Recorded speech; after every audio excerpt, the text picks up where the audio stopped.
Manalangin po tayo.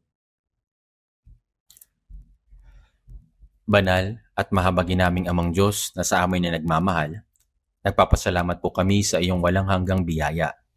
Dahil sa pag-ibig, pinasan ni Jesus ang bawat sumpa at kahatulan na nararapat ay sa amin at siya ay namatay para sa amin, na nahabag sa amin, na nalayo sa iyo at namuhay sa kasalanan. Ang kanyang mahalagang dugo ay hinugasan ng aming mga kasalanan magpakailanman at pinalaya kami mula sa kahatulan at sumpa. Nagpapasalamat po kami sa iyong dakilang biyaya na nagpapahintulot sa amin na maligtas ng walang anumang aming mga gawa. Sa oras na ito, kami na mga tinubos ng mahalagang dugo ng Panginoon ay nagtitipon sa harap mo ng may pasasalamat upang purihin ang iyong dakilang biyaya at pag-ibig, upang matuto mula sa iyong salita at makibahagi sa fellowship sa loob ng iyong banal na kapulungan. Pakiusap, tignan mo po ang bawat isa sa amin. Hawakan kami ng iyong mahabaging mga kamay at gawin mo kaming ganap at bago sa pamamagitan ng iyong biyaya, salita at kapangyarihan ng Espiritu Santo. Gabayan mo kami upang sa nalalabi naming buhay, kami ay makapamuhay bilang iyong tunay na mga anak na walang kapintasan at karapat-dapat sa iyo. Ang mundo ay lalong nagiging magulo at ang kasalanan ay lumalaganap sa paligid namin. Hindi namin mapagtatagumpayan ang masamang mundong ito sa pamamagitan ng aming sariling kagustuhan o lakas. Punuin mo po kami ng iyong biyaya, iyong salita at kapangyarihan ng Espiritu Santo. Bigyan mo kami ng lakas upang mapagtagumpayan ang lahat ng kapangyarihan ng kasamaan at mamuhay bilang iyong karapat-dapat na mga anak na nagdadala ng kaluwalhatian sa iyo. Pakiusap, samahan mo po ang lahat ng aming mga brothers at sisters sa buong mundo na sa kabila ng mga pagsubok at paghihirap, ay patuloy na nag-iingat sa kanilang pananampalataya at nagbabahagi ng Ebanghelyo.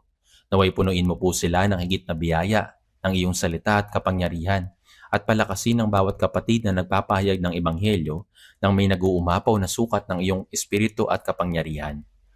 Naway, may sakatuparan mo rin ang masigit pang mga gawa ng kaligtasan na nagdadala ng maraming kaluluwa sa iyo at umaakay sa kanila upang matanggap ang iyong biyaya ng pagtubos.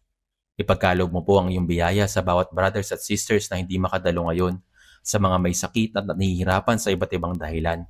Pakiusap, ibuhos mo po ang iyong awa sa bawat isa ayon sa kanilang pangangailangan at hayaan nilang maranasan ang iyong ganap at pagpapatuloy na biyaya.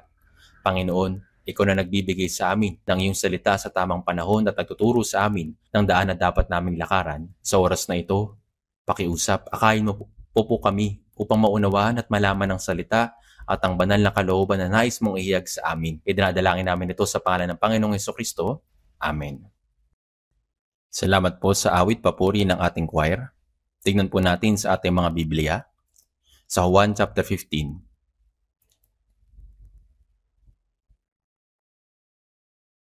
Juan chapter 15 verse 3 hanggang 4.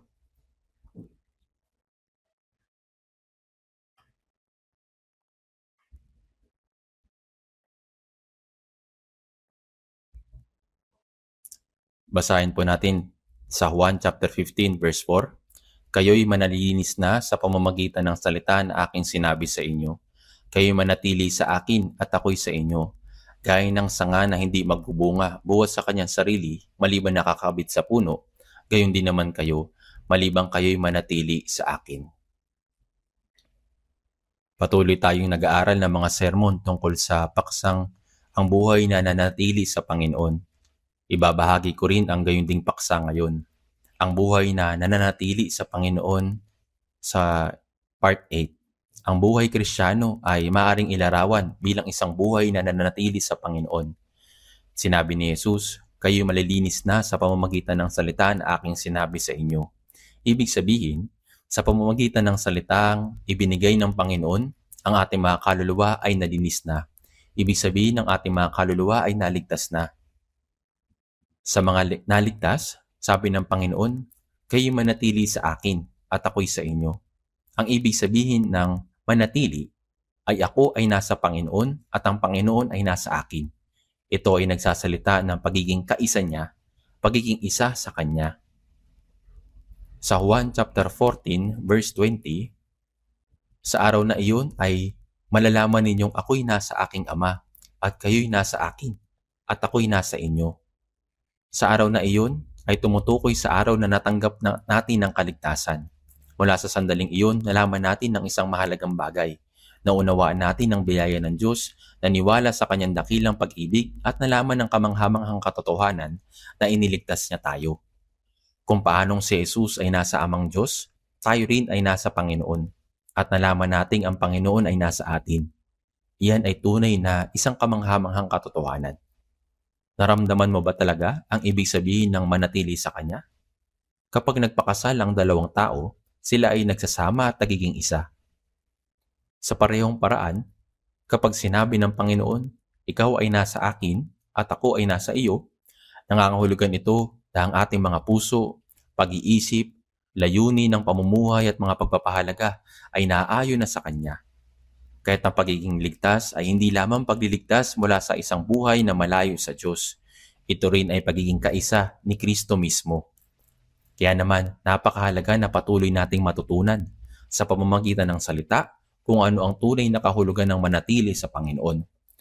At higit pa, na isabuhay natin ang matibay na relasyon na iyon sa ating pang-araw-araw na buhay. Kung mananatili ka man sa Panginoon o nakatayo sa labas niya, dapat mong suriin at kumpirmahin ito para sa iyong sarili. Kayo manatili sa akin. Ang utos ng Panginoon na ibinigay sa lahat ng mga Kristiyano na nakatanggap ng kaligtasan. Sa unang Juan chapter 2 verse 27, nananatili sa Kanya. Manatili sa Kanya. Ito po yung nakalagay dito sa Biblia. Ngayon, tingnan po natin sa Juan chapter 15 verse 7. Juan chapter 15 verse 7, sabay-sabay nating basahin. Kung kayo'y mananatili sa akin at ang mga salita ko'y mananatili sa inyo, hingin ninyo ang anumang inyong nais at ito'y gagawin para sa inyo. Sa Juan chapter 15, inahilan tulad ni Jesus ang buhay na nananatili sa Kanya sa isang puno ng ubas at mga sanga nito. Sa Juan chapter 15 verse 5, ako ang puno ng ubas, kayo ang mga sanga. Ang puno ng ubas at ang mga sanga ay hindi mapaghihiwalay. Ang layunin ay upang mamunga. Ang mga ubas ay hindi tumutubo mula sa puno, ngunit mula sa mga sanga. At kung hiwalay sa baging, ang mga sanga ay hindi maaaring magbunga ng mag-isa. Gayun din, kung wala ang Panginoon, wala tayong magagawa. At ang Panginoon, kung wala tayo, ay wala ding gagawin. Hindi ba tunay na kamangha-mangha iyon? Ang pagkakaisa sa pagitan natin at ang Panginoon at ang pagkakaisang ibinabahagi natin sa Kanya ay nangyayari para sa layuning magbunga para sa kaluwalhatian ng Diyos. Gaya ng nabanggit ko noon, hanggang ngayon mula sa verse 7, kung kayo'y mananatili sa akin at ang mga salita ko'y mananatili sa inyo, ang pananatili sa Panginoon ay nangangahulugang pananatili sa Kanyang salita. Naligtas tayo sa pamamagitan ng pag-unawa sa Kanyang salita at namumuhay tayo sa pamamagitan ng pananampalataya sa loob ng salitang iyon na ating pinaniniwalaan. Kaya sinabi niya sa Juan chapter 15 verse 7, kung ang mga salita ko'y mananatili sa inyo. Ang buhay na nananatili sa Diyos, sa salita ng Diyos ay inilarawan din sa unang Tesalonica chapter 2 verse 13. At kami ay patuloy na nagpapasalamat sa Diyos na nang inyong tanggapin ang salita ng Diyos na inyong narinig sa amin ay inyong tinanggap iyon, hindi bilang salita ng mga tao, kundi ayon sa katotohanan, ay bilang salita ng Diyos na gumagawa naman sa inyo na sumasampalataya. Ang mga apostol ay ipinangaral ang salita ng Diyos. At ang nakarinig ay tinanggap ito hindi bilang salita ng tao o sa karunungan ng sanlibutan, kundi sa katotohanan ng salita ng Diyos. Tunay na ito ang salita ng Diyos. Ito po yung ginawa ng mga apostol. Ipinangaral nila ang salita ng Diyos. Nauunawa natin ang biyaya ng Diyos at nagpapatuloy sa paikinig ng salita ng Diyos. Nakikinig tayo ng salita ng Diyos, nauunawaan ang salita ng Diyos at namumuhay ayon sa salita ng Diyos. Sa makatuwid ay bilang salita ng Diyos na gumagawa naman sa inyo na sumasampalataya. Ang salitang ito ang bumabago sa ating puso at sa ating pamumuhay, gumagawa sa atin upang makapamuhay tayo ng ayon sa kalooban ng Diyos. Kaya kung kayo'y mananatili sa akin at ang mga salita ko'y mananatili sa inyo.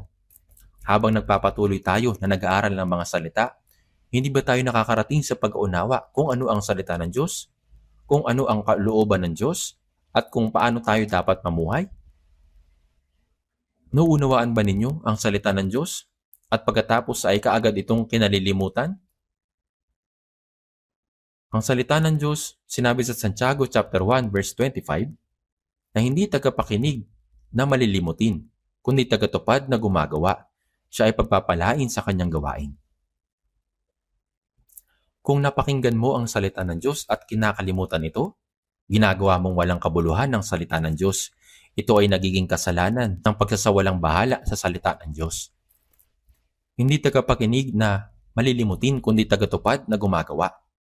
Ang layunin na pag-aaral ng Biblia ay hindi lamang upang manampalataya sa biyaya, pag-ibig at sa mga pangako ng Diyos, kundi upang matuto rin kung paano isasabuhay ang salita ng Diyos na sinasabi sa atin. Hindi tagapakinig na malilimutin kundi tagatupad na gumagawa. Siya ay pagpapalain sa kanyang gawain. At ang pagsunod sa salita ng Diyos ay nagdadala ng pangako ng kanyang pagpapala. Kaya pinapakinggan natin ang salita ng Diyos, inuunawa ito, at sa pamamagitan ng pagsunod sa salita ng Diyos, natatanggap natin ang mga pagpapala ng paisa-isa na ibinibigay sa atin ng Diyos. Yung salita ng Diyos, kapag sinusunod natin, unti-unti nating natatanggap ng paisa-isa ang biyaya ng Diyos. Sa unang 1, chapter 2, verse 24, babasahin ko po ito ng sandali. Tignan po natin sa unang 1, chapter 2, verse 24. Babasahin ko po ito. Sa unang 1, chapter 2, verse 24 at 25. Basahin na lang din po natin.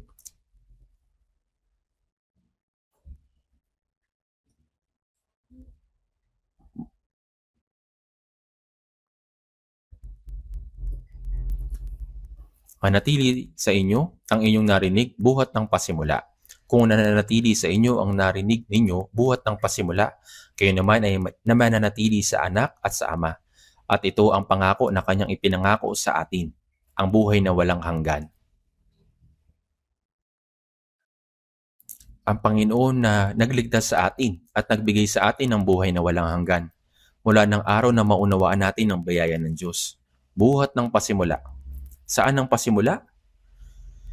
Nang tayo ay maligtas, gaya ng sinasabi sa Colossus chapter 1 verse 6, mula ng araw na inyong marinig at maunawaan ang biyaya ng Diyos sa katotohanan.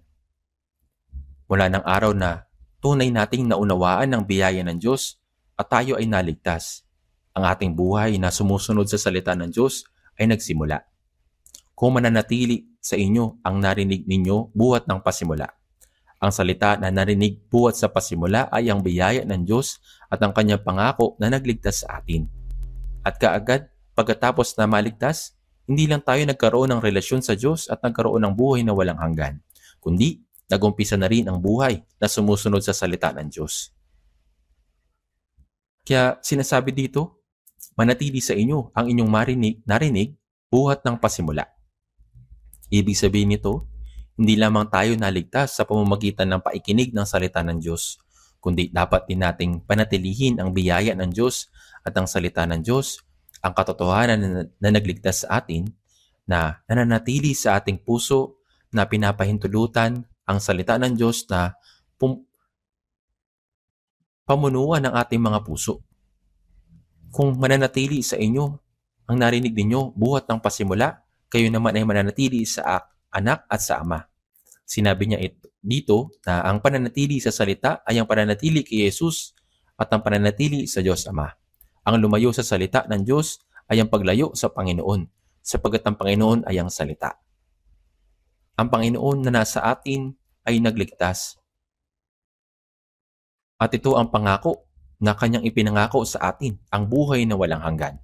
Hindi lamang niya tayo iniligtas mula sa ating mga kasalanan, kundi binigyan din niya tayo ng buhay na walang hanggan at ng maluwalhating pag-asa ng kaharian ng langit.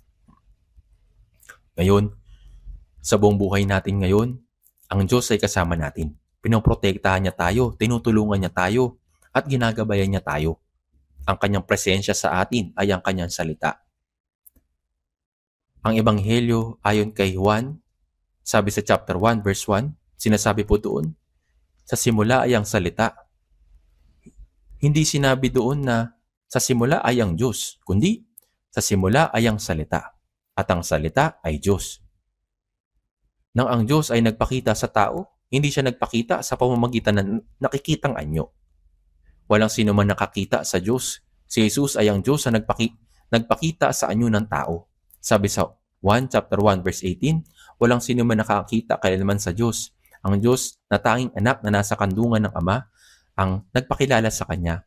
Sinabi ng mga alagad kay Jesus sa 1 chapter 14 verse 8, Panginoon, ipakita mo sa amin ang Ama at kami ay masisiyahan na. Sa verse 9, ang nakikita sa akin ay nakita sa Ama. Paano mong nasabi, ipakita mo sa amin ang Ama? Sa pamamagitan ni Jesus, ipinakita ng Diyos kung ano ang kanyang biyaya, kung ano ang kanyang kapangyarihan at kung ano ang kanyang pag-ibig. Ipinakita niya ang kanyang sarili sa pamamagitan ng buhay at mga salita ni Jesus. Subalit, si Jesus ay umalis na. Kaya paano natin makikita ngayon ang Diyos? Sa pamamagitan ng salita. At ang salita ay Diyos. Itong salita, nagkatawang tao ang Diyos. Ito si Jesus. Sa 1 chapter 1 verse 14, at naging tao ang salita at tumahang kasama namin. At nakita namin ang kanyang kaluwalhatian gaya ng sa tanging anak ng Ama, puspos ng biyaya at katotohanan. Ang Panginoon na naligtas sa atin ay kasama natin. Bagaman hindi siya nakikita ng ating mga mata, ang Panginoon ay kasama natin. Kaya ang salita na aking narinig buhat sa pasimula, ang salitang na ito na aking narinig, ito ang salita ng biyaya ng Diyos at kaligtasan. Sa unang 1 chapter 2 verse 24, manatili sa inyo ang inyong narinig buhat ng pasimula. Mahigit 63 taon na po na mula nang ako ay maligtas. Sa kalagitnaan niyon ay maraming mga bagay ang nangyari. At kahit pag-isipan ko iyon ng malalim, hindi ko matandaan. Sa mga panahon na tanging ang Biblia lamang ang dala ko at abalang naglalakbay sa loob ng 4 na taon, hindi ko na maalala kung saan ako natulog o kung ano ang kinakain ko. Siyempre po maraming beses din ako nagutom. Tunay talagang maraming mga kahirapan. Subalit ito po ay napakabuti sapagkat ang Panginoon ay kasama ko. Hindi ko na po ito maalala. Subalit ang mga salita na nabanggit nang ako ay naligtas ay malinaw na parang ito ay kahapon lamang. Hindi ba't ito'y kamangha-mangha? Hindi lamang sa ako ay naligtas, kundi nang maunawaan ko kung paano ako dapat na mamuhay pagkatapos maligtas. Ang mga salitang iyon ay naging napakalinaw, kaya't ako ay nahimok na mga ito at namuhay sa pamamagitan ng mga ito mula noon. Kaya nga sinasabi rito, manatili sa inyo ang inyong narinig buhat ng pasimula. Ang manatili sa atin, ang salita, ang ibig sabihin nito ay baguhin, pamunuan at gabayan ng ating puso at pamumuhay. Upang manahan, upang manatili sa salita, ay ang sinasabi sa unang 1 chapter 2 verse 24. Kung mananatili sa inyo ang narinig ninyo buhat ng pasimula, kayo naman ay mananatili sa anak at sa Ama. Ang pananatili sa salita ay ang pananatili sa Panginoon. Dapat natin pag-isipan ang salitang ito ng malalim.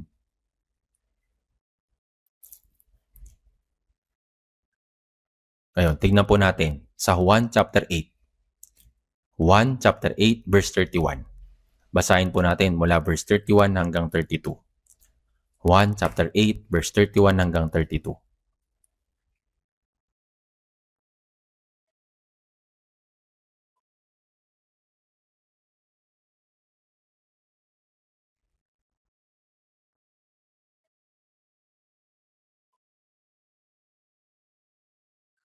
Basahin po natin ng sabay-sabay. Pagkatapos ay sinabi ni Jesus sa mga Hudyong sumasampalataya sa Kanya, kung kayo'y mananatili sa aking salita, tunay ngang kayo'y mga alagad ko, at inyong malalaman na ang katotohanan at ang katotohanan na magpapalaya sa inyo. Nang si Jesus ay lumibot sa buong lupain ng Israel, maraming mga tao ang tinanggihan siya, subalit meron din namang mga sumunod sa Kanya, nakinig sa Kanyang salita at sumampalataya sa Kanya. Sinabi dito sa 1 chapter 8 verse 30, samantalang sinasabi niya ang mga bagay na ito ay marami ang sumasampalataya sa Kanya. Binanggit ng Panginoon ang mga salitang ito at sinasabi dito na marami ang sumasampalataya sa Kanya. Gayunpaman, sa verse 31, ito ay nagpatuloy. Pagkatapos ay sinabi ni Jesus sa mga Hudyong sumasampalataya sa Kanya, kung kayo'y mananatili sa aking salita, tunay ngang kayo'y mga alagad ko. Bakit sinabi niya ang mga ito? Mayroong mga tao na nakinig sa salita at sumampalataya. Subalit pagkatapos ng ilang sandali, marami ang tumalikod mula sa pananampalatayang ito. Alam na ito ng Panginoon. Ito ang dahilan kaya sinabi niya, kung kayo'y mananatili sa aking salita. Ang ibig sabihin ng manatili sa kanyang salita ay ang patuloy na mamuhay sa kanyang salita, tuloy-tuloy. Mula ng araw na tayo ay naligtas hanggang sa araw na tayo tumayo sa harapan ng Diyos. Sinasabi sa awit 119 verse 105, "Ilawan sa aking mga paa ang salita mo at liwanag sa landas ko." Ang salita ng Panginoon na ilawan sa aking mga paa. Paano tayo makakalakad sa madilim na mundong ito kung walang ilawan? Ang salitang liwanag sa landas ko ay nangangahulugan na ito ay nagpapakita at gumagabay sa daan na dapat kong lakaran. Kaya sa ating buhay pananampalataya, ang salita ng Diyos ay nagtuturo sa atin sa daan na dapat nating lakaran at itinuturo sa atin ang lahat ng bagay na dapat nating gawin. Kaya sinabi ni Jesus sa mga Hudyo na nananampalataya sa Kanya, kung kayo'y mananatili sa aking salita, tunay ngang kayo'y mga alagad ko. Sila ay nanampalataya, ngunit hindi pa sila tunay na mga alagad. Dapat nating tandaan na lahat ng tumanggap ng kaligtasan ay mga alagad ng Panginoon. Bago ang kanyang pag-akyat, sinabi ni Jesus sa kanyang mga alagad, Mateo chapter 28 verse 19, "Kaya sa paghayo ninyo, gawin ninyong alagad ang lahat ng mga bansa." Kapag ipinangaral natin ang Ebanghelyo at ang mga tao ay naligtas, sila ay nagiging mga alagad ni Kristo.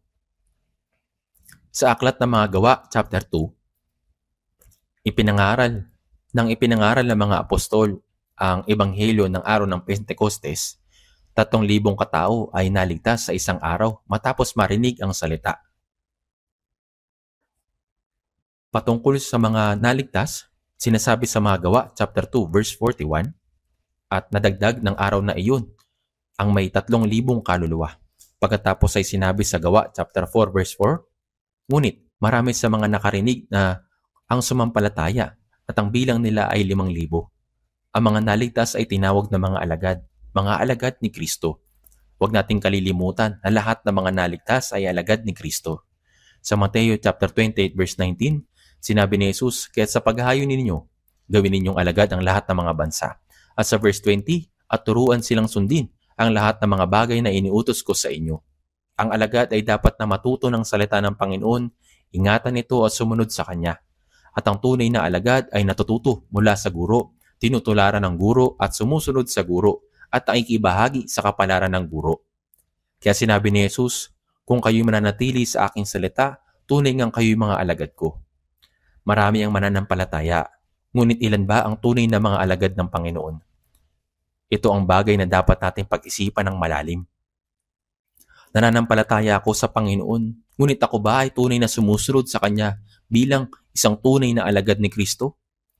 Kaya sinabi ni Jesus sa 1 chapter 8 verse 31 hanggang 32, "Kung kayo'y mananatili sa aking salita, tunay ngang kayo'y mga alagad ko, at inyong malalaman ang katotohanan at ang katotohanan na magpapalaya sa inyo."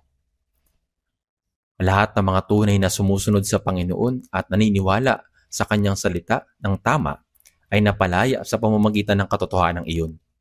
Itong kalayaang ito ay hindi pisikal o makamundong kalayaan, kundi kalayaan mula sa kasalanan, kalayaan mula sa lahat ng kapangyarihan ng tao, at kalayaan mula sa takot at kabalisaan sa puso, kalayaan mula sa pag-aalala, pagkabalisa, mga kabuluhan.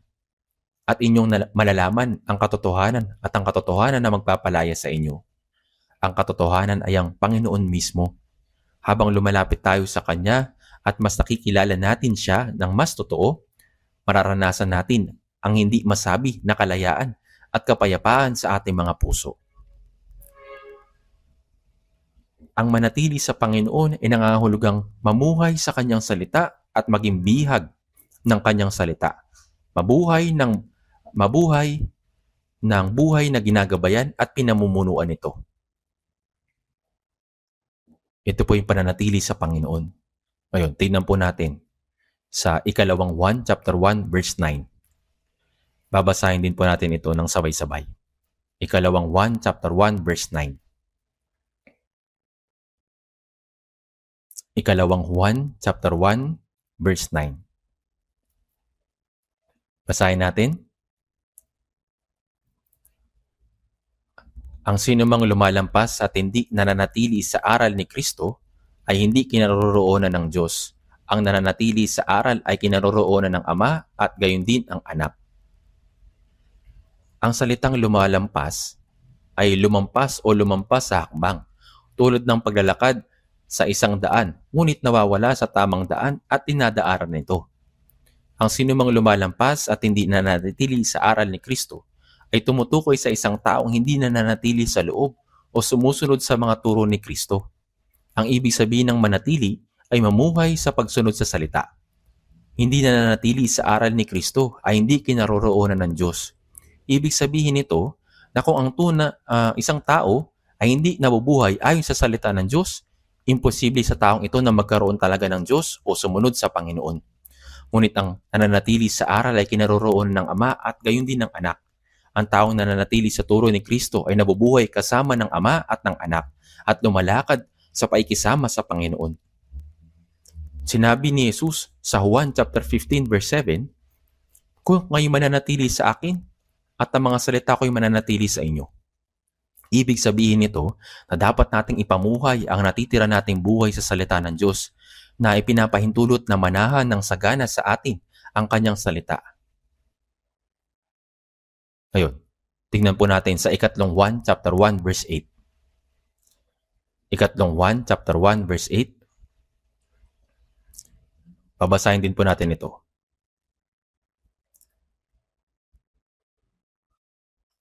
Kaya't nararapat nating tususan ang mga gayong tao upang tayo maging mga kamanggagawa sa katotohanan.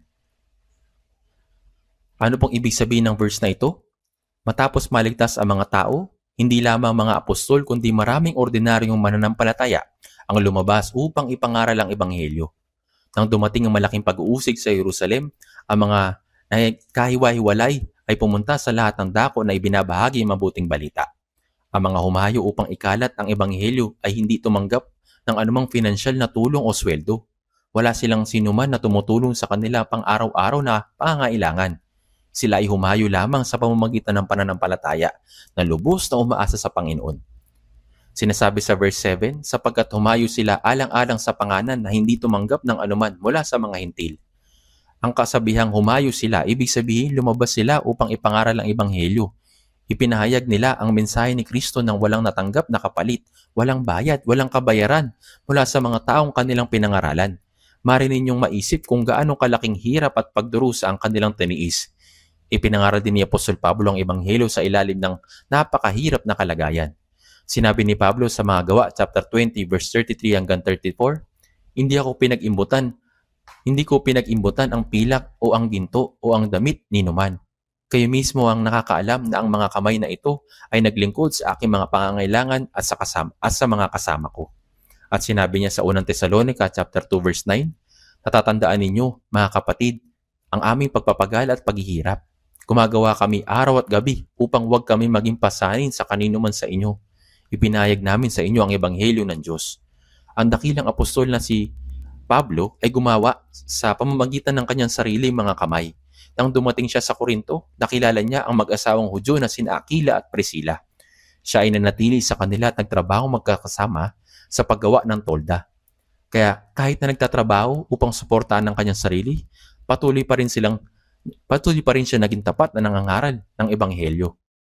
Siyempre po, si Apostol Pablo ay hindi palagi nagtatrabaho sa isang makamundong hanap buhay. Nagtatrabaho siya noon pag may pagkakataon siyang gawin iyon. Yan ang sinabi sa ikalawang Tesalonica chapter 3 verse 8, kung di sa pagpapagal at hirap ay gumagawa gabit araw upang kami ay huwag maging pasanin sa kanino man sa inyo. Sa sinaunang iglesia, may mga apostol at mga mangangaral ng ebanghelyo. Ipinahayag nila ang ebanghelyo sa mga hintil sa pangalan ng Panginoon. Ngunit, hindi sila kailanman nakatanggap ng anumang kabayaran sa kanilang pagpapagal. Wala silang garantiya ng pagkain, matutuluyan o anumang pangunahing pangangailangan. Kaya sinasabi ng Biblia, kaya't nararapat nating tususan ang mga gayong tao. Ang tususan sila ay nangangahulugan na tratuin sila ng maayos, paglaanan sila ng nararapat na pangangailangan. Hindi ito nangangahulugan ng pagsasabi lamang ng mga magagalang na salita tulad ng mag-ingat ka, makakaalis kang ligtas, kundi aktual na pagtulong sa kanila sa kung ano talaga ang kailangan nila upang tayo maging mga kamanggagawa sa katotohanan. Kapag tinutulungan natin ang mga nangangaral ng Ebanghelyo, tayo nagiging mga kamanggagawa nila para sa kapakanan ng katotohanan. Sinasabi ng Biblia na ang pagsalungat sa mga nangangaral ng Ebanghelyo ay kapareho ng pagsalungat sa Diyos. At ang pagtanggap at pagtulong sa mga nangangaral ng Ebanghelyo ay kapareho sa pagtanggap sa Diyos mismo. Ang mga tumutulong sa mga ngaral ng Ebanghelyo ay nagiging mga kamanggagawa sa kapakanan ng Ebanghelyo. Gaya ng sinasabi sa Mateo chapter 10 verse 41. Ang tumatanggap sa isang taong matuwid alang-alang sa pangalan ng isang taong matuwid ay tatanggap ng gantimpala ng isang taong matuwid.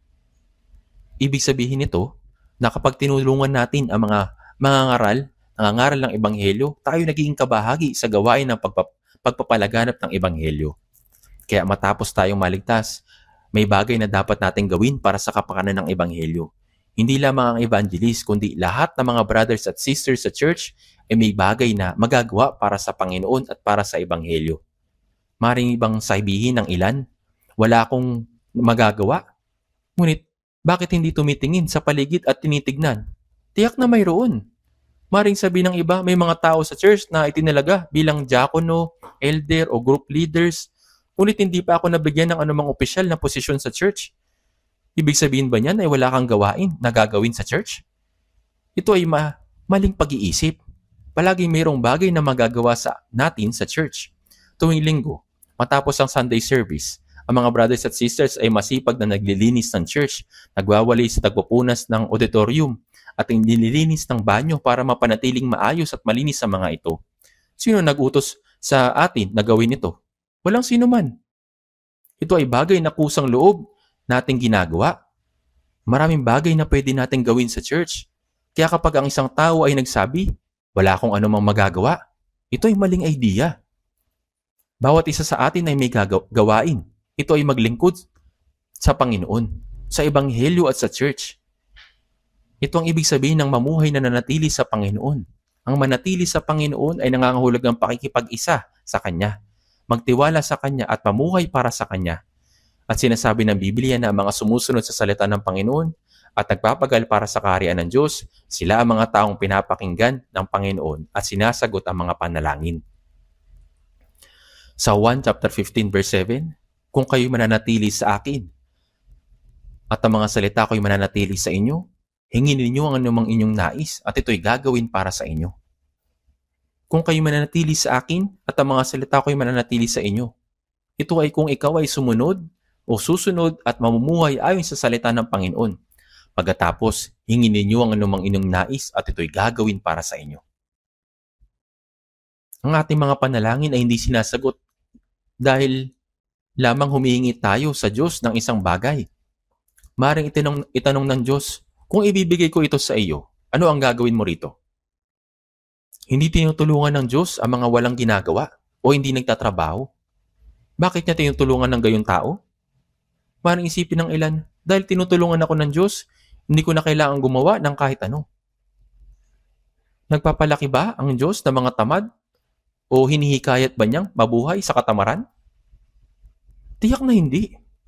Sinasabi ng Biblia na ang Diyos ay nagbibigay ng mas maraming trabaho at pang-araw-araw na tinapay sa mga nagpapagal. Kaya nga, kung kayo mananatili sa akin at ang mga salita ko'y mananatili sa inyo, hingin ninyo ang inyong nais at ito'y gagawin para sa inyo. Kapag tayo nananatili sa Panginoon at ang kanyang salita ay nananatili sa atin, maaari tayong humingi ayon sa kanyang kalooban. Ngunit ano ang dapat nating hingin? Hindi tulad ng mga tao sa mundo. Hindi tayo nananalangin para sa pisikal na kaginawaan o makamundong karangalan. Ang mga naligtas ay nananalangin upang maglingkod sa Panginoon, upang sumunod sa Kanya, at upang mamuhay ayon sa Kanyang kalooban para sa kapakanan ng kaharian ng Diyos. At kapag tayo nanalangin ng may ganitong puso, dinirinig at sinasagot ng Diyos ang ating mga panalangin. Hingin ninyo ang inyong nais. Napakagandang pangako nito. Sa mga anak, may mga masunurin sa kanilang mga magulang at may mga hindi. Kapag ang batang hindi sumusunod ay humingi ng isang bagay sa kanyang mga magulang, hindi masaya ang mga magulang na ibigay ang kanyang kahilingan. Maaari nilang sabihin, hindi ka naman nakikinig sa sinasabi ko, bakit ka humihingi ng mga bagay-bagay? Ngunit paano naman ang batang masunurin sa kanyang mga magulang? Sa Malakyas chapter 3 verse 17, kaawaan ko sila na gaya ng isang tao na naaawa sa kanyang anak na naglilingkod sa kanya. Pinahahalagahan at tinutulungan ng isang ama ang anak na naglilingkod sa kanya. Gaya nito, kapag tayo ay nabubuhay para sa Panginoon at lumalakad sa kanyang salita, dinidinig ng Diyos ang ating mga panalangin. Ang pagsagot ng Diyos sa ating panalangin ay hindi gaya ng isang mahiwagang lampara na kapag sinabi natin, kailangan ko ito, agad itong lumilitaw. Hindi ganoon. Hindi ganoon po gumagawa ang Diyos. Bakit tayo nananalangin? Nananalangin tayo upang tayo mamuhay ayon sa kalooban ng Diyos, upang magkaroon ng karunungan at katapangan mula sa Kanya, at upang mamuhay para sa Kanyang kalawalatian. Kung sa pamamagitan lamang ng ating sariling lakas, mahirap panatilihin ang ating pananampalataya at mabuhay para sa Panginoon. Kailangan natin ng Kanyang tulong. At kapag tayo ay nabubuhay ayon sa Kanyang salita at nananalangin, dinidinig ng Diyos ang mga panalangin iyon. Nalulugod ang Panginoon sa pagsagot sa mga panalangin ng Kanyang bayan.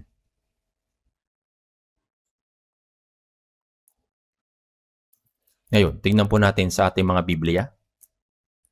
Sa 1 chapter 15 verse 16.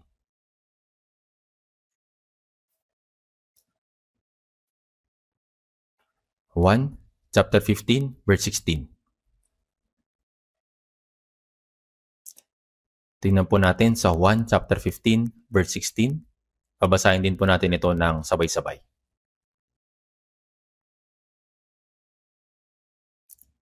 Ako'y hindi ninyo pinili, ngunit kayo'y pinili ko at itinalaga ko kayo upang kayo'y humayo at magbunga, at ang mga bunga ninyo nananatili upang ang anumang inyong hingin sa Ama sa aking pangalan ay ibigay niya sa inyo.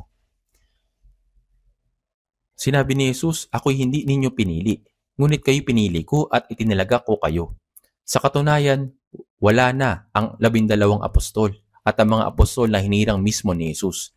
Nangangahulugan ba ito na hindi na nagtatalaga ng mga manggagawa ang Panginoon? Hindi po. Kahit ngayon, patuloy na nagtatalaga ang Panginoon ng mga manggagawa. Ang Panginoon na nagligtas sa atin ay tinalaga ang bawat taong naligtas bilang isang angkop na miyembro ng church. At kapag sinabi niya, kayo'y humayo.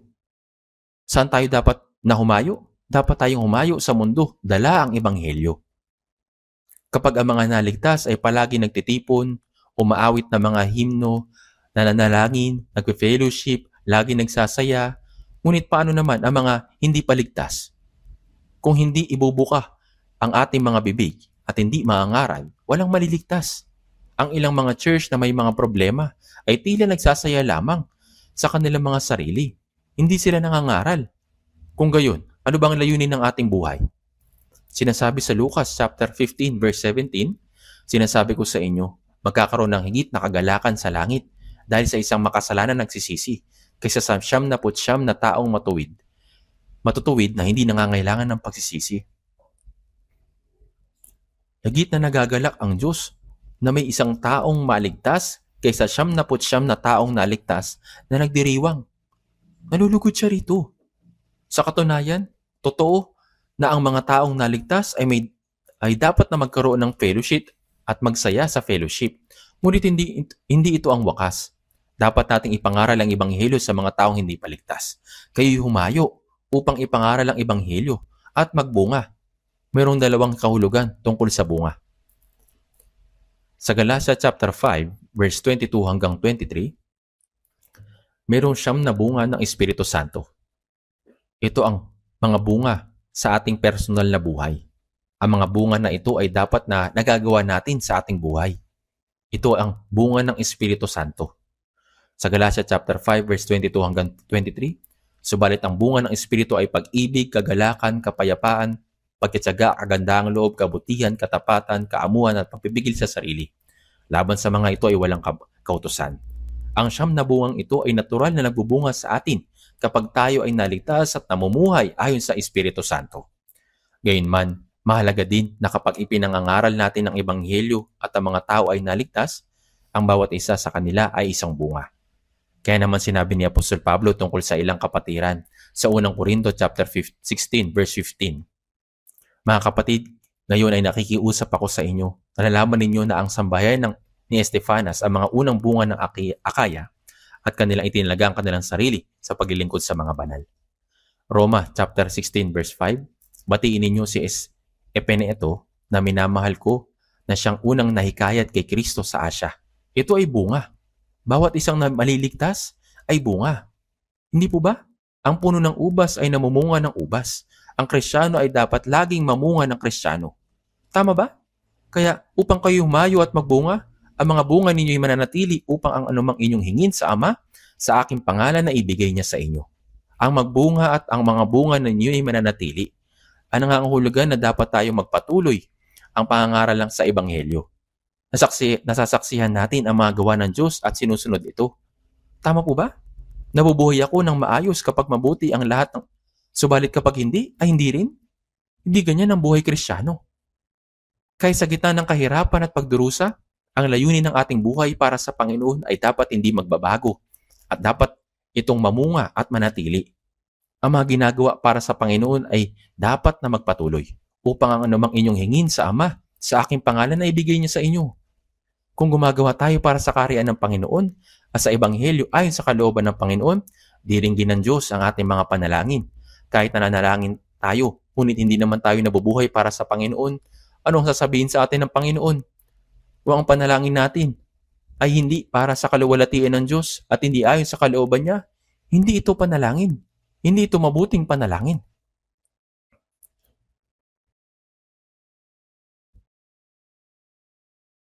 Kahit na nanalangin tayo, ngunit hindi naman tayo nabubuhay para sa Panginoon,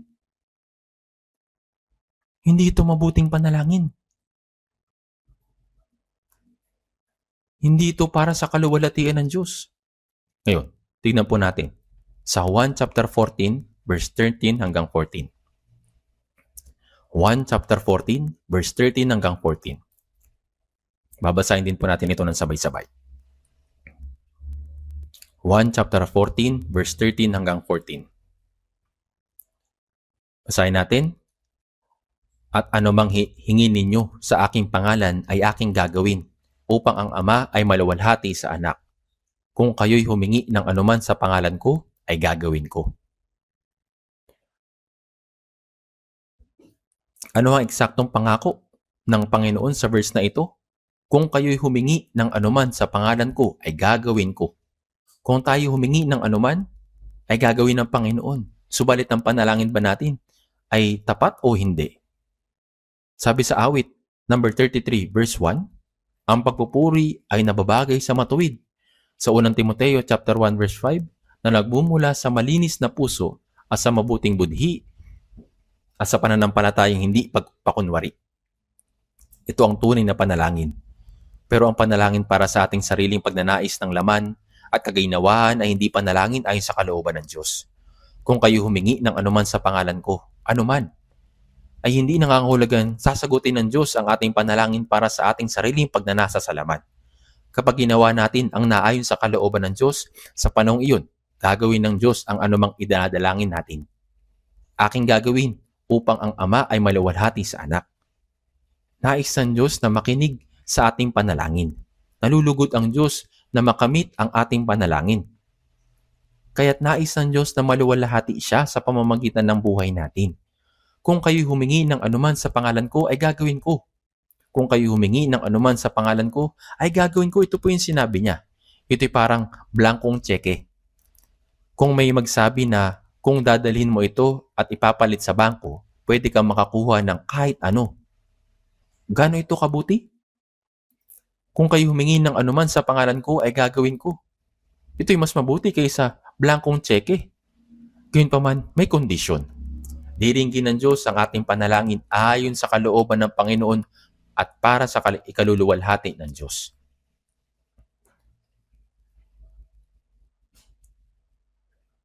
Hindi po ba na mas mabuti ito kaysa sa blankong tseke? Ayun, tignan po natin. Sa unang 1, chapter 3, verse 21 hanggang 22. Unang 1, chapter 3, verse 21 hanggang 22. Basahin natin ng sabay-sabay sa unang 1, chapter 3, verse 21 hanggang 22.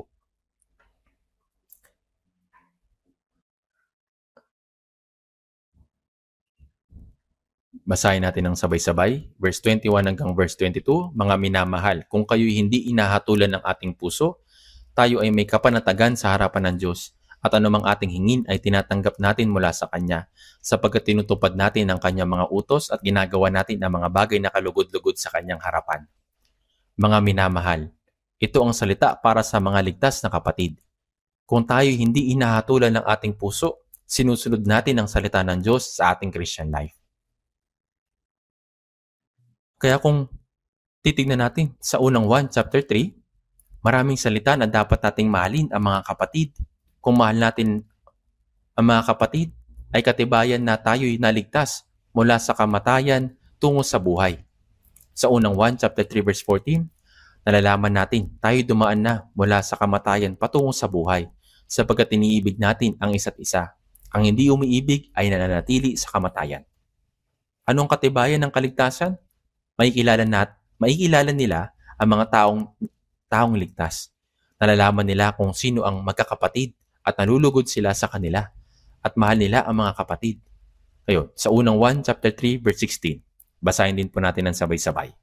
Unang 1, chapter 3, verse 16.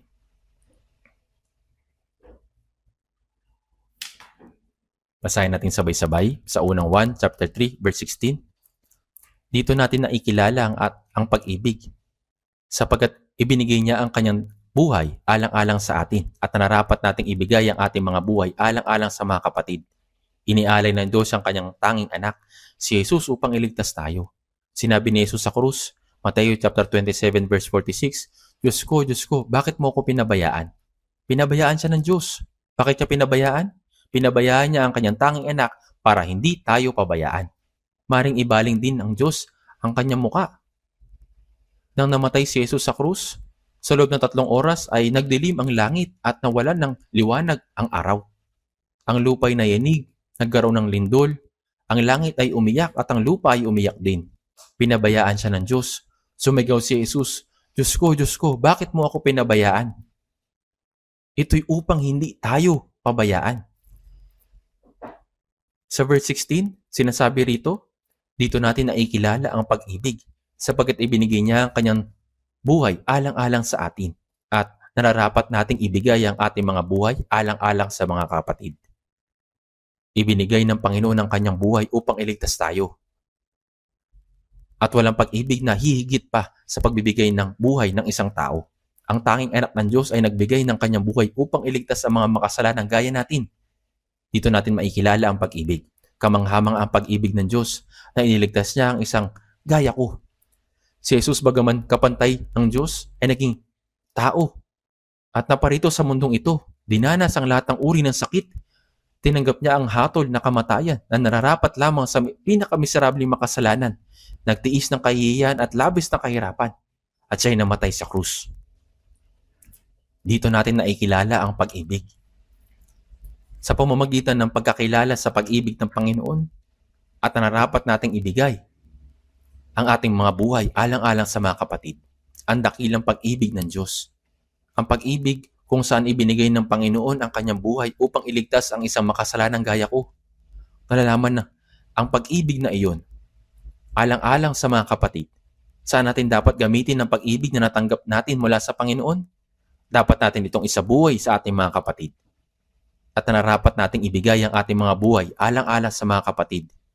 Kung talagang maibibigay natin ang ating buhay para sa ating mga kapatid, mayroon bang anumang bagay na hindi natin magagawa para sa kanila? Kahit na tinatawag nila magkakapatid ang isa't isa, nag-aaway sila sa pinakamaliliit na usapin, napupuot sa isa't isa dahil sa pagiging makasarili at sinisikap na walang anumang maiwala sa kanilang sarili. Maaari bang ibigay ng gayong mga tao ang kanilang buhay para sa kanilang mga kapatid? At nararapat nating ibigay. Namatay ba ang Panginoon para sa atin dahil sinunod natin ang salita ng Diyos at namuhay ayon sa kanyang kalooban? Hindi po. Sa Roma chapter 5 verse 8, na noong tayo makasalanan pa, sa Roma chapter 5 verse 10, noong tayo mga kaaway ni Kristo, si Kristo ay namatay para sa atin. Kahit na tayo mga anak ng Diyos na naligtas, kapag ang ating pananampalataya ay bata pa, ang likas ng laman ay madalas na nagpapakita ng sarili. Pero ang kamuhian at ilayo ang ating sarili sa iba dahil dyan ay hindi pag-ibig. Sa unang Tesalonica chapter 2, sinabi ni Apostol Pablo sa mga mananampalataya, unang Tesalonica chapter 2 verse 7, kundi kami ay laging malumanay sa gitna ninyo gaya ng isang ina na nag-aaruga sa kanyang mga anak. Sa verse 8, sapagkat kayo napamahal na sa amin. Palibhasa nagmamalasakit kami sa inyo, ipinasya namin kayo'y bahaginan, hindi lamang ng ebanghelyo ng Diyos, kundi pati ng aming sariling kaluluwa, sapagkat kayo napamahal sa amin. Tiniis ni Pablo ang matinding pagdurusa upang maihatid ang ebanghelyo sa mga kapatid sa Tesalonica. At pagkatapos silang may panganak na muli, patuloy niyang silang niyakap ng may pag-ibig, gaya ng isang ina na nag-aaruga sa kanyang mga anak. Kapag ang isang ina ay nagsilang, nagpapakain, nagpapalaki ng kanyang anak, mahal na mahal niya ang batang iyon. Kahit na nadudungisan ng sanggol, ng sarili, o patuloy na umiiyak, lilinis, inaaliw at inaalagaan niya ito ng walang reklamo. Kinamumuhian mo ba? Hinahamak at ilalayo mo ang iyong sarili sa iyong mga kapatid dahil lang sa nakagawa sila ng pagkakamali? Hindi yun pag-ibig ng Panginoon. Ang talatang at nararapat nating ibigay ang ating buhay alang-alang sa mga kapatid ay nangangahulugan na gayong pagsasakripisyo ay natural lamang. Namatay ang Panginoon para sa makasalanang gaya natin. Kung gayon, dapat din tayong maging handa na mamatay para sa ating mga kapatid kay Kristo. At nararapat nating ibigay ang ating buhay. Magagawa niyo po ba iyon? Pwede ba akong mamatay bilang kapalit ng isang kapatid? Bawat isa sa atin, kailangan natin itong pag-isipan ng malalim. Kung tayo tunay na may ganitong puso, mayroon bang tayong hindi magagawa? Sa verse 17, subalit ang sinumang may pag-aari sa sanlibutan ito at nakikita ang kanyang kapatid na nangangailangan at pinagsasara niya ito ng kanyang damdamin, paano mananatili ang pag-ibig ng Diyos sa kanya? Kung ang pag-aalay ng ating buhay ay tila napakahirap, isipin ninyo ito. Kapag nangangailangan ng isang kapatid, kapag nakita natin ang kanilang pangangailangan, may pagnanais sa ating puso na tumulong. Dahil sila'y dukha at nahihirapan. Pero ang nahaharangan ng pusong iyon, ano ang humaharang dito? Hinaharangan ito ng aking laman. Kuripot ang laman. Kahit na may pusong gustong tumulong sa isang kapatid, hinaharangan ito ng laman na may pusong madamot. At pinagsasaran niya ito ng kanyang damdamin. Paano nananatili ang pag-ibig ng Diyos sa kanya? Ang pag-ibig ay pagbibigay. At pagbibigay ng higit pa. At pagbibigay muli. Pagbibigay ng lahat. Kapag mahal ng mga magulang kanilang mga anak, ibinibigay at ibinibigay. At ibinibigay nila ang lahat ng kanilang mga akaya. Gayunpaman, nakadarama pa rin sila ng kalungkutan na hindi sila makapagbigay pa. Minsan, handa pa silang mamatay para sa kanilang mga anak. Kung talagang kaya nating ialay ang ating buhay para sa ating mga kapatid, hindi natin mapipigilan ang ating puso na tulungan sila sa mga bagay na material. Ipagpalagay na mayroon akong kasaganaan, habang ang aking kapatid ay higit na nangangailangan. Kapag nakita iyon, dapat akong tumulong at nakikita ang kanyang kapatid na nangangailangan at pinagsasaran niya ito ang kanyang damdamin. Paano nanatili ang pag-ibig ng Diyos sa kanya? Dapat gamitin ng pag-ibig ng Diyos gaya ng pag-iigib ng tubig mula sa isang bukal. Kapag kukuha ka mula rito, ang sariwang tubig ay patuloy na umaapaw ng paulit-ulit. Pero kung tumigil ka sa pag-ibig, ang tubig ay titigil sa pag-apaw. Ang tunay na pag-ibig ay patuloy na nagsasakripisyo ng sarili para sa iba. Iyan ang pag-ibig na ganap na sumusunod sa Diyos. Isang pag-ibig na nagtitiis hanggang kamatayan. Isang pag-ibig na pagsunod sa pagsunod at sakripisyo. Ang pag-ibig na iyon ay dapat matupad sa atin.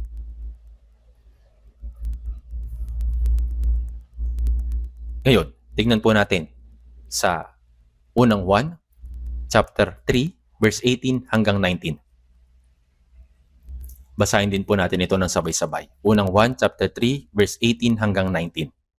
Mga munting anak, huwag tayong umibig sa salita ni sa dila, kundi sa gawa at sa katotohanan. Dito natin maikilala na tayo mula sa katotohanan at magkakaroon ng kapanatagan ng ating mga puso sa harapan niya. Mga munting anak, huwag tayong umibig sa salita ni sa dila. Sino ang hindi makakapagsalita tungkol sa pag-ibig? May ibang mga tao na napakagaling magsalita. Kapag nakapakinggan mo sila, para bang kaya nilang ibigay ang lahat para sa Panginoon. Minamahal ang mga brothers at sisters ng lubos at gagawin lahat para sa Ebanghelyo. Ngunit magaling lang sila magsalita. Pagkatapos noon, wala naman. Walang resulta, walang bunga. Hindi naman masama kung hindi lang kung hindi lang sana nagsalita lang. May iba na magaling magsalita. Gayunman, wala namang pagkilos. Peke po iyon. Ito po ay pagkukunwari. Huwag tayong umibig sa salita ni sa dila, kundi sa gawa at sa katotohanan. Ang pag-ibig na nahayag sa pamamagitan ng mga gawa ay tunay na pag-ibig. Kung ang isang tao ay nagsasabi na, mahal kita, sa kanyang bibig at walang gawa, iyon ay hindi tunay na pag-ibig, kundi sa gawa at sa katotohanan. Dito natin naikilala na tayo mula sa katotohanan. Sa pagkilos ng ganito, nalalaman natin na tayo sa Panginoon. Tayo mula sa katotohanan. Alam natin ito sa ating mga sarili. Dapat nating suriin ang ating sariling buhay. Gaano ako kalapit sa Panginoon? Nabubuhay ba ako ayon sa kanyang kalooban? Paano ko isinasabuhay ang kanyang pag-ibig? Ang pagbubulay-bulay sa bagay na ito ay kinakailangan. Kung hindi tayo umiibig sa salita, kundi may pagkilos at sa katotohanan, nalalaman natin na tayo nasa katotohanan. Tayo ay sa katotohanan. Nakikilala natin ito para sa ating sarili. Tama po ba? At may kapanatagan ng ating puso sa harapan niya. Matapang sa harapan ng Diyos. Kaya basahin natin yung verse 20. Tuwing hahatulan tayo ng ating puso, sapagkat ang Diyos ay higit na dakila kaysa ating puso at nalalaman niya ang lahat ng mga bagay. Tuwing hinahatulan tayo ng ating puso, nararamdaman natin minsan ang pagsaway ang ating budhi. Ang budhi ng taong ligtas ay iba mula sa mga taga-sanlibutan. Ang mga makasanlibutan ay mayroong ding budhi. Ngunit sa unang Timoteo chapter 4 verse 2, ang mga budhi ay tinatakan na nagbabagang bakal. Ang kanilang budhi ay hindi na gumagana ng maayos. Ngunit kapag ang isang tao ay naligtas, ang budhi ay nagiging malinis. Sa unang Pedro chapter 3 verse 21, kundi bilang paghiling sa Diyos ng isang malinis na budhi. Kaya ang isang budhi ng isang Kristiyano ay iba mula sa mga taong makasanlibutan. Nalinis na ito. Mayroong budhi na nakakakilala sa kalooban ng Diyos at may pagnanais na gawin ito. Ngunit, kung hindi tayo umiibig sa salita ni sa dila, kundi sa gawa at sa katotohanan, kung gayon, tayo mula sa katotohanan. Naunawaan natin, ako'y mula sa katotohanan. Magkakaroon ng kapanatagan ng ating mga puso sa harapan niya. Walang hahatulan sa atin sa harapan ng Panginoon at makakatayo tayo ng matatag sa harapan niya. Kapag ipinipikit natin ang ating mga mata upang manalangin, ang kasalanan ng pagsuway sa harapan ng Diyos ay naiisip natin. Napagtatakpan ba natin ito? Magpapatuloy na para bang ayos lang ang lahat? Sasabihin ng Diyos, sandali lang, bago ka manalangin, tatanungin muna kita, minamahal ba talaga ako? Nabubuhay ka ba ayon sa kalooban ko? Sumusunod sa akin at minamahal ang mga brothers at sisters? Dapat ay makasagot tayo ng oo. Tuwing hahatulan tayo ng ating puso, minsan ay hinahatulan tayo ng ating puso. Hindi po ba? Sapagkat ang Diyos ay higit na dakila kaysa ating puso at nalalaman niya ang lahat ng mga bagay. Nangangahulugan ito na kahit hinahatulan natin ang ating sarili, masigit pa rin tayong kilala ng Diyos. Ngunit, mapagtatakban lang ba natin ito at magpapatuloy sa panalangin? Sa verse 21, sa unang 1, chapter 3, mga minamahal, kung tayo'y hindi hinahatulan ng ating puso, tayo may kapanatagan sa harapan ng Diyos. Kapag sinusunod natin ang salita ng Diyos, hindi tayo hinahatulan ng ating mga puso. Dapat tayong mabuhay dito upang walang hahatulan sa atin. Tama po ba? Kung mayroong dapat hatulan sa atin, dapat tayong manalangin, magsisi at isabuhay ito. Dapat nating maunawaan. Hindi ko nga nagagawa ang dapat kong gawin. Paano ko nasasabi na naglilingkod ako sa Diyos at nabubuhay ayon sa kalooban niya? Maring inaawit natin, kalooban mo, Diyos ay sundin. Mabuhay man ako o mamatay, maging ayon ito sa kalooban mo. Opo, inaawit natin ito ng maganda. Ngunit, dapat ba nating awitin? Kalooban mo, Diyos ay sundin. O, Panginoon, hayaan mo kong gawin ang kalooban ko. Siyempre hindi po. Kung tayo'y hindi hinahatulan ng ating puso, tayo ay may kapanatagan sa harapan ng Diyos. Kung walang dapat hatulan, makakapanalangin tayo na may kapanatagan sa harapan ng Diyos. Tama po ba? Sabi sa unang 1, chapter 3, verse 22, at anumang ating hingin ay tinatanggap natin mula sa Kanya, sapagkat tinutupad natin ang Kanyang mga utos at ginagawa natin ang mga bagay na nakakalugod sa Kanyang harapan. At ano ang utos niya? Ito ang utos na ibigin ng isa't isa. Sa 1 chapter 13 verse 34, isang bagong utos ang sa inyo ibinibigay ko na kayo'y magmahalan sa isa't isa. Kung paanong minamahal ko kayo, magmahalan din kayo sa isa't isa. Dapat nating ibigin ang isa't isa kung paanong minahal tayo ng Panginoon.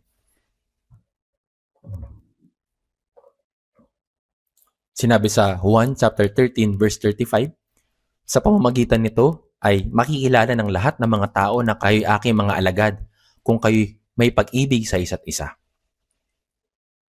Ito ang bagong utos na ibinigay sa atin ng Panginoon. Kung paanong minahal ko kayo, pagmahalan din kayo sa isa't isa. Sa pamamagitan nito ay makikilala ng lahat ng mga tao na kayo'y aking mga alagad kung kayo'y may pag-ibig sa isa't isa. Ang mga tao sa sanlibutan ay pinapanood tayo. Hindi po ba? Tinitignan nila ang mga nagsasabing ligtas kung nabubuhay ba ng maayos, nabuhay pananampalataya, tinitignan kung paano sila nabubuhay. Kapag nakikita nila na ang mga ligtas ay tunay na may pag-ibig sa isa't isa, nakikibahagi at tinutulungan ng isa't isa, sasabihin nila, sila talaga ay mga alagad ni Kristo.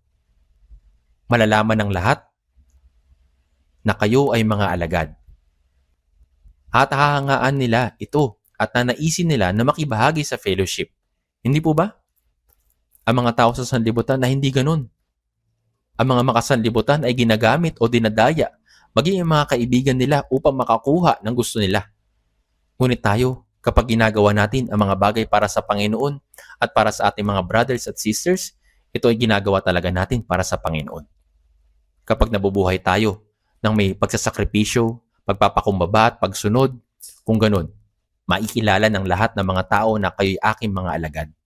Makikilala nila tayo na mga alagad niya, naniniwala at marahil maliligtas. Hindi sasabihin ng mga hindi ligtas na, maganda yan.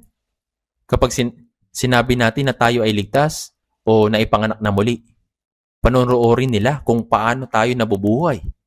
Kung paano nabubuhay ang mga ligtas. Kung isang tao na nagsasabing ligtas siya at nandadaya pa rin ng iba, sakim at gumagawa ng masasamang gawa, sasabihin ng mga tao, manampalataya ka na lang para sa sarili mo. Ang galing mo magsalita. Hindi po sila maniniwala. Dapat tayo maging mga tunay na Kristiyano o kung hindi ay magiging mapagkunwari tayo. Isa lang po dito. Kung ganoon, ano pala ang dapat natin gawin? Sa unang 1 chapter 3 verse 21 hanggang 22, mga minamahal, kung tayo hindi inahatulan ng ating puso, tayo ay may kapanatagan sa harapan ng Diyos. At anumang ating hingin ay tinatanggap natin mula sa Kanya, sapagkat tinutupad natin ang Kanyang mga utos at ginagawa natin ng mga bagay na kalugod-lugod sa Kanyang harapan. Ano ang Kanyang utos? Ito ay ibigin ng isa't isa. Kapag ang mga ligtas ay nag-iibigan sa isa't isa, ito ang katunayan na tayo talagang ligtas. Katibayan na tayo mga anak ng Diyos. Kapag nagkakatipon tayo upang umawit, manalangit, mag-fellowship, ngunit hinahayaan pa rin na mga makalamang bagay ay magdulot ng galit at alitan, hindi iyon pagmamahalan gaya ng sa Panginoon. Sa verse 23, at ito ang Kanyang utos na manampalataya tayo sa pangalan ng Kanyang anak na si Jesucristo at tayo mag-ibigan sa isa't isa ayon sa ibinigay niyang utos sa atin. Basahin po natin dito sa verse 24. At ang mga tumutupad ng Kanyang mga utos ay nananatili sa Kanya at siya'y sa Kanya. At dito'y naikilala natin na siya'y nananatili sa atin sa pamamagitan ng Espiritu ng Kanyang ibinigay sa atin. Ang salitang Kanyang mga utos ay tumutukoy sa bagong tipan na ibinigay sa atin ng Panginoon, ang mananampalataya sa Panginoon at ibigin ng isa't isa. At ang tumutupad ng Kanyang mga utos ay nanatili sa Kanya at siya'y sa Kanya. Ito ang katibayan na tayo ay nanatili sa Panginoon. At dito, nakikilala natin na siya'y nanatili sa atin sa pamamagitan ng Espiritu na Kanyang ibinigay sa atin. Kung ang ating buhay pananampalataya ay mukhang totoo lang sa panlabas, ngunit iba sa loob, ito po ay pagkukunwari at kasinungalingan. Kung ako ay magiging tunay na Kristiyano o talagang mapagkunwari. Ngayon, tingnan po natin sa ating mga Biblia. Sa unang 1, chapter 5,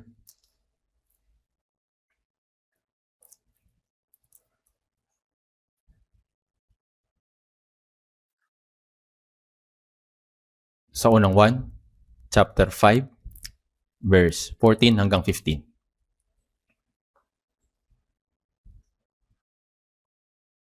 Unang 1, chapter 5, verse 14 hanggang 15.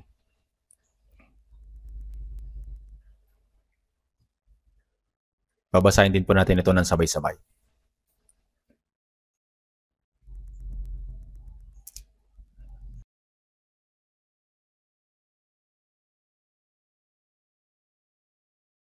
Ito ang ating kapanatagan sa Kanya, na kung tayo'y humingi ng anumang bagay na ayon sa Kanyang kalooban, tayo pinapakinggan niya. At kung ating nalalaman na tayo pinapakinggan niya sa anumang ating hingin, nalalaman natin na natanggap na natin ang mga kahilingang hinihingi natin sa Kanya. Ang ibig sabihin ng tungo sa Kanya ay patungo sa Panginoon. Sa chapter 3, sinasabi din na kung tayo hindi inahatulan ng ating puso, tayo may kapanatagan sa harapan ng Diyos. Ito ang ating kapanatagan sa Kanya, na kung tayo humingi ng anumang bagay na ayon sa Kanyang kalooban, tayo pinapakinggan niya. Ang panalangin ay dapat ayon sa kalooban ng Panginoon, kalooban ng Diyos. Ang Diyos ay hindi naikinig upang tuparin ang ating mga kagustuhan, kundi upang maisakatuparan ng Kanyang kalooban. Kaya kapag tayo nanalangin, hindi natin dapat basta-basta manalangin, kundi tanungin ang ating sarili. Ang inihiling ko ba ay ayon sa kalooban ng Diyos? Ito ba ay nakakalugod sa Kanya? Kung oo, maaari tayong manalangin ng may buong tapang. Kung alam natin na siya ay naikinig sa anumang ating hihingin, ang salitang anumang na ito ay tumutukoy sa mga panalangin na ayon sa Kanyang kalooban. Nalalaman natin na natanggap na natin ang mga kahilingang hinihingi natin sa Kanya. Hindi ito nangangahulugang agarang tutugon ang Diyos sa sandaling tayo ay manalangin. Kapag tayo ay nanalangin ayon sa Kanyang kalooban, tayo ay dapat maghintay hanggang sa oras na maisakatuparan. Kung ang ating panalangin ay tumutugma sa kalooban ng Diyos, siya magbabantay at tutugon sa ating mga panalangin sa tamang panahon. Mayroong mga panalangin na nasasagot agad. Ang ilan naman ay gumugugol ng panahon. May ilan na nakita pa ang katuparan ng kanilang panalangin bago mamatay. Kung tayo ay nanatili sa Panginoon, sumusunod sa Kanyang salita at namumuhay ayon sa Kanyang kalooban, papakinggan niya ang ating mga panalangin. Si Jesus ay namatay sa krus upang tayo ay iligtas. At sa pamamagitan ng Kanyang kamatayan, maraming kaluluwa ang naligtas. Sa Juan chapter 12 verse 24, katotohanang sinasabi ko sa inyo, maliban ang butil ng trigo ay mahulog sa lupa at mamatay, ito ay nanatili nag-iisa. Ngunit kung ito ay mamatay, ay nagbubunga ng marami. Si Jesus, ang tanging anak, bumaba sa kalangitan at namatay, gaya ng butil ng trigo na nagdala ng maraming anak. Sa Hebreo chapter 2 verse 10, sapagkat nararapat na ang Diyos na para sa Kanya at sa pamamagitan niya ay nagkaroon ng lahat ng mga bagay.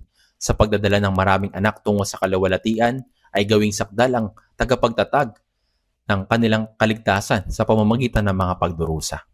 Siya ay namatay. Naparito bumaba sa kalangitan gaya ng butil ng trigo. Ang Panginoon ng kaligtasan ay pinasakdal sa pamamagitan ng pagdurusa gaya ng isang butil ng trigo na namatay at nagbubunga ng marami. Ang sakripisyo ng tanging anak ay nagbigay ng kaluwalhatian sa Diyos sa pamamagitan ng pagliligtas ng maraming kaluluwa. Tayo man, dapat ay sumunod kay Jesus at maging gaya ng isang butil ng trigo na sinasakripisyo ang ating sarili para sa kaligtasan ng iba, na may sakripisyong pag-ibig na masunuring pag-ibig. Dahil namatay ang Panginoon para sa atin, dapat tayong maging handang ialay ang ating buhay para sa ating mga kapatid at para sa mga hindi paligtas. Sa panahon ng digmaan sa Vietnam, gaya ng alam po ninyo, may isang granada na itinapon sa gitna ng isang grupo ng mga sundalo. Nakita ito ng isang kapitan. Kanyang tinapon ang sarili sa granada at sinalo ang pagsabog. Ang kanyang katawan ay nagkapira-piraso. Ngunit nakaligtas ang iba. Isang katulad na bagay ang muling nangyari habang may pagsasanay sa Gangwon Province. May aksidenteng nakahulog ng granada at tinakpan ito ng isang officer ng kanyang katawan at namatay upang iligtas ang kanyang mga kasama.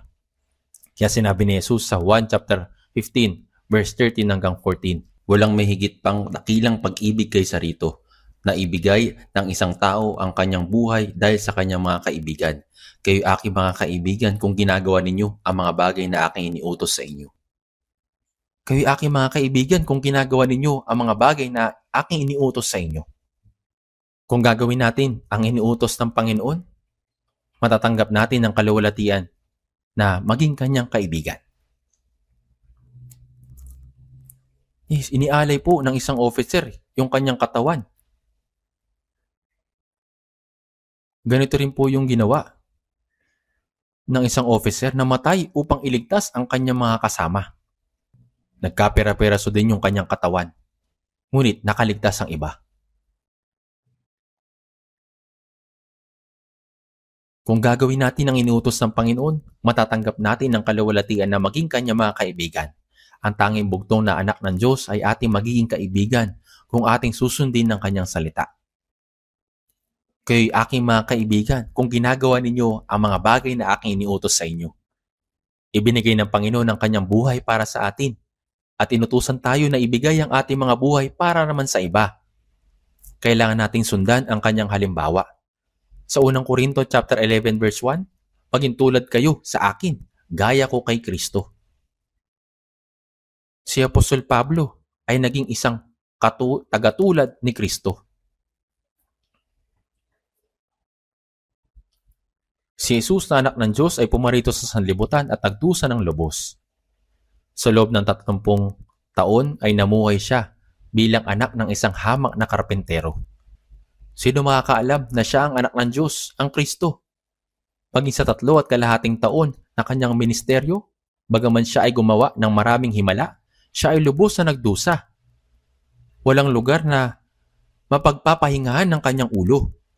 At sa huli ay namatay sa krus upang iligtas ang mga makasalanan. Sinabi ni Pablo, sinusunod ko si Kristo.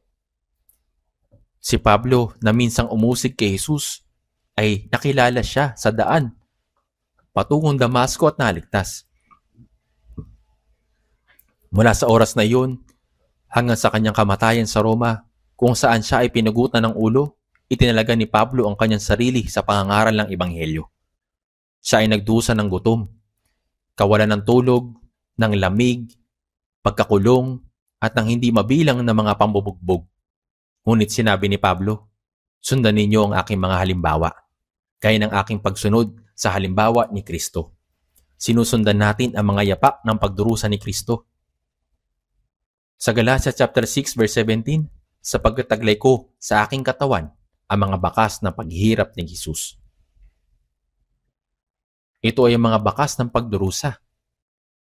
Si Jesus ay namatay sa krus sa loob ng 6 na oras, ngunit si Pablo ay nagdusa sa kanyang buong buhay.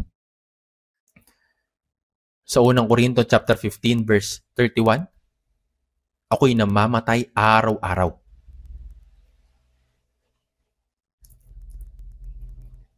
Siya ay nagtiis ng maraming pagdurusa para sa Ebanghelyo. Ang mga bakas ng pagdurusa ni Kristo ay nasa kanyang katawan. Kaya sinabi niya sa mga Gawa chapter 20 verse 24, hindi ko itinuturing ang aking buhay na mahalaga sa aking sarili upang maganap ko lamang ang aking katungkulan at ang ministeryong tinanggap ko sa Panginoong Hesus na magpatotoo sa magandang balita ng biyaya ng Diyos.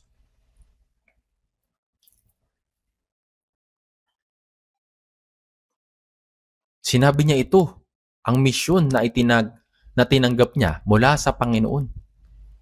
Ang ebanghelyo ng biyaya na isinakatuparan ni Jesus sa pamamagitan ng kamatayan doon sa krus.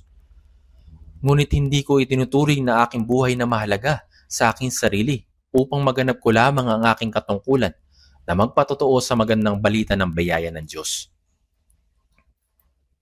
Ang pisikal na buhay na ito ay maaaring mamatay ng 100 ulit.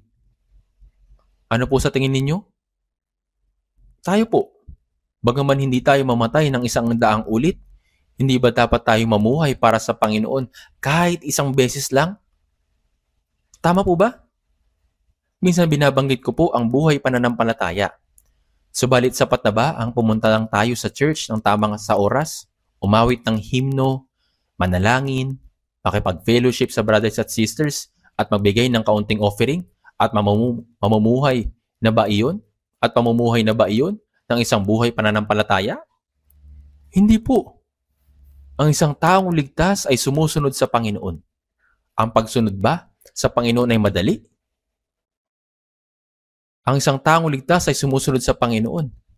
Dapat nating isagawa ang salita ng Panginoon sa ating buhay.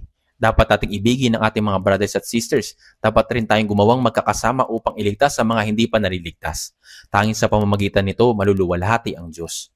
Ang mga taong makasarili, sila mga namumuhay lamang para sa sarili, ay hindi maluluwalhati ang Diyos. Hindi nila maisa sa katuparan ang gawain ng Diyos. Kaya nga, tayo na mga Kristiyano ay dapat na gawin kung ano ang iniutos ni Jesus na ibinigay ang kanyang buhay para sa atin.